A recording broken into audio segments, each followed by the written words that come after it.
Hello students, welcome to Namita chemistry classes.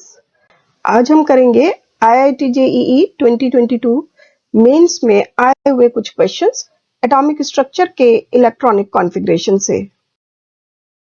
Outermost electronic configurations of 4 elements A, B, C, D are given below. आपको 4 electronic configurations given हैं। A 3s2, B 3s2 3p1, C is 3s2 3p3 and D is 3s2 3p4. The correct order of first ionization enthalpy for them is। अब 4 options हैं, आपको उसमें से ionization enthalpy का correct order बताना है।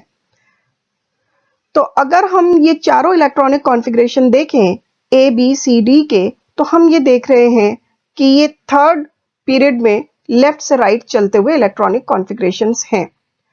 जब हम लेफ्ट से राइट चलते हैं तो इफेक्टिव न्यूक्लियर चार्ज इंक्रीज होता जाता है, जिसकी वजह से आयनाइजेशन एंथैल्पी इंक्रीज होती चली जाती है।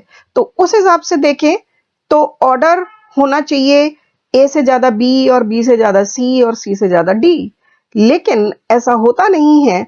बीच में जो हाफ फिल्ड या फुली फिल्ड कॉन्फ़िगरेशंस होते हैं वो ज्यादा स्टेबिलिटी की वजह से उनकी ionisation enthalpy comparatively neighbouring element से ज्यादा हो जाती है।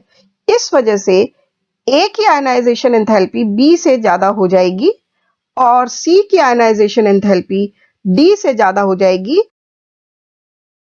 अब आपको जो करेक्ट ऑर्डर मिलेगा वो मिलेगा C is greater than D is greater than A is greater than B। तो आंसर हुआ B। The pair in which ions are isoelectronic with aluminium 3+ is। अब यहां आपको 4 ऑप्शंस दिए गए हैं, हर एक में एक एक आयंस का पेयर गिवन है और वो पेयर एल्यूमिनियम 3+ के साथ आइसोइलेक्ट्रॉनिक है या नहीं ये बताना है। अब आइसोइलेक्ट्रॉनिक का मतलब हुआ कि सेम नंबर ऑफ इलेक्ट्रॉन्स होने चाहिए।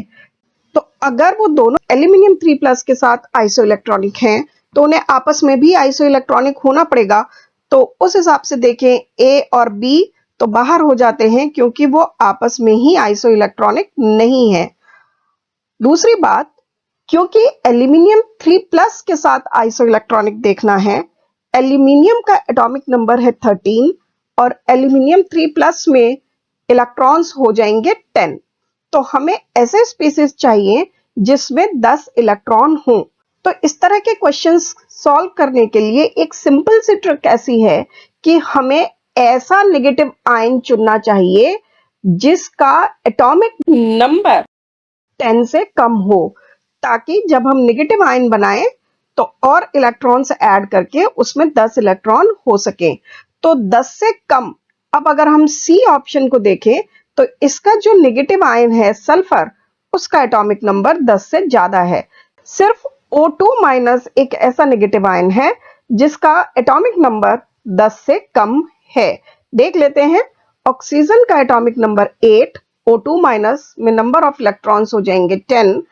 मैग्नीशियम का एटॉमिक नंबर 12, मैग्नीशियम 2+ में 2 इलेक्ट्रॉन बाहर करेंगे और इलेक्ट्रॉन्स हो जाएंगे 10। तो इसका मतलब ऑप्शन डी आपका करेक्ट आंसर है। अगर आपको ठीक से समझ आया है तो प्लीज लाइक करें, शेयर करें। चैनल पर नए आए हैं तो सब्सक्राइब करें, बेल आइकन हिट करें और देखते रहें Namita chemistry classes. Bye bye.